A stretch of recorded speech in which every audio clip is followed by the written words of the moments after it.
سال گذشته چند روز بود؟ یک سال چند روزه؟ آفرین. حساب بکنید 365 روز در سال گذشته.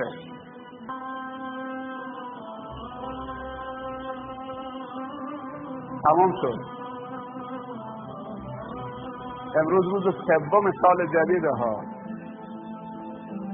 آیا بعد از اینکه این 365 روز تمام شد ننشستی رو به قبله که خدایا تو این 360 روز بند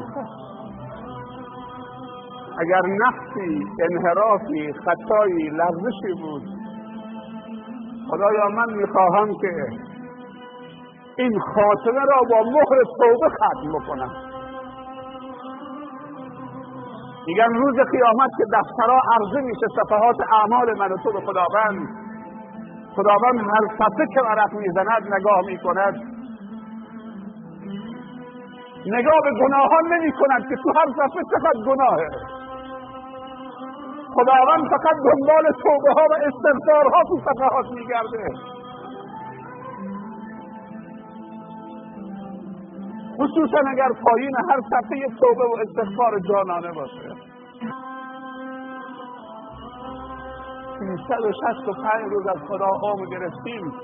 به نظر من و شما یعنی بعد از این 365 روز نباید برشینیم بگیم استغفرالله. این 365 روز که طوری سفری شد.